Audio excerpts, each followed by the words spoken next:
1 থেকে 30 দিনের মধ্যে মুরগির বাচ্চাকে কি কি ঔষধ খাওয়াবেন এবং কি কি ভ্যাকসিন দেবেন এ সকল তালিকা জানাবো আপনাদেরকে।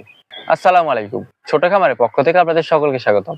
আজকে আপনাদেরকে আমি জানাবো 1 থেকে 30 দিনের মধ্যে মুরগিকে কি কি মেডিসিন খাওয়াতে হয় এবং কি কি ভ্যাকসিন দিতে হয়। প্রথম দিন খামারে যখন বাচ্চা আনবেন, বাচ্চা আনার সাথে সাথে মুরগিকে খাওয়াতে হবে লাইসোবিট। এই লাইসোবিট খাওয়ানোর মূল কারণ হলো মুরগির বাচ্চা অনেক সময় দুর্বল থাকে, অথবা যখন মুরগির বাচ্চা জার্নি করে আসে তখন মুরগির বাচ্চা ক্লান্ত হয়ে যায়। সে ক্লান্ত ভাবটাকে দূর করার জন্য মুরগিকে খাওয়াতে হবে লাইসোবিট।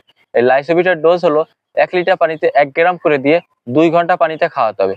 মুরগির বাচ্চাকে 2 ঘন্টা লাইসোবিট পানি খাওয়ানো হয়ে গেলে তারপরে মুরগির বাচ্চাগুলোকে খাওয়াতে হবে অ্যান্টিবায়োটিক। এই অ্যান্টিবায়োটিক খাওয়ানোর কারণ হলো মুরগির নাভিগুলা কাঁচা থাকে এবং মুরগির শরীরে বিভিন্ন ধরনের ব্যাকটেরিয়া থাকে। এই ব্যাকটেরিয়াগুলোকে ধ্বংস করার জন্য এবং মুরগির যে নাভি থাকে সেই নাভিটা শুকানোর জন্য অ্যান্টিবায়োটিক খাওয়াতে হয়। এই অ্যান্টিবায়োটিক হিসাবে আপনি ব্যবহার করতে পারেন এই সিপ্রোসিন ও অ্যামোক্সিসিলিন। এইগুলা সব 1 লিটার পানিতে 1 গ্রাম করে দিয়ে টানা 72 ঘন্টা অর্থাৎ 3 দিন, এই 3 দিনের একটা অ্যান্টিবায়োটিকের ডোজ করা দিতে হবে। তারপর থেকে দিবেন সাদা পানি, চতুর্থ দিনও সাদা পানি এবং পঞ্চম দিন মুরগির বাচ্চাগুলোকে রানীক্ষেতের ভ্যাকসিন করা দিতে হবে, যাতে করে মুরগির বাচ্চা ভবিষ্যতে রানীক্ষেত ভাইরাসটি না হয়। মুরগির বাচ্চাকে রানীক্ষেতের BCRDV এই ভ্যাকসিনটি করাতে হবে।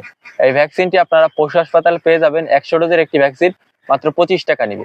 এই ভ্যাকসিনটি যারা করতে পারেন না অথবা যারা ভ্যাকসিনের নিয়ম জানেন না, আমার পেজে অথবা আমার এই কমেন্ট বক্সে লিঙ্ক দেওয়া আছে ভিডিওর, ভ্যাকসিন দেওয়ার নিয়ম, সেই ভিডিওটি আপনারা চাইলে দেখে আসতে পারেন। ভ্যাকসিন দেওয়ার আগে এবং পরে মুরগির বাচ্চাকে সবসময় খাওয়াবেন ভিটামিন AD3। এই AD3 যদি খাওয়ান ভ্যাকসিন দেওয়ার আগে এবং ভ্যাকসিন দেওয়ার পরে, তাহলে মুরগির ভ্যাকসিনের কার্যক্ষমতা অনেক বৃদ্ধি পায়। এই AD3 খাওয়ানোর নিয়ম হলো 1 লিটার পানিতে 1 মিলি করে, ভ্যাকসিন দেওয়ার 6 ঘন্টা আগের পানিতে এবং ভ্যাকসিন দেওয়ার 6 ঘন্টার পরের পানিতে। এবার আসি 6 দিনের দিন মুরগির বাচ্চাগুলোকে আবার সাদা পানি দিতে হবে। তারপর 7ম দিন মুরগির বাচ্চাগুলোকে থায়াবিন অথবা ভিটা3 এইটা দিয়ে ডোজ করাইতে হবে। থায়াবিন এবং ভিটা3 দুইটা একই কাজ করে, যে কোনো একটা খাওয়াইলে হবে।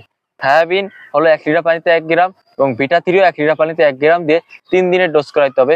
এইটার ডোজের নিয়ম হলো 7ম দিন এবং 8ম দিন এবং 9ম দিন এক বেলা করে, সকালে 1 বেলা করে 1 লিটার পানিতে 1 গ্রাম করে দিয়ে 3 দিনের একটা ডোজ করাইতে হবে।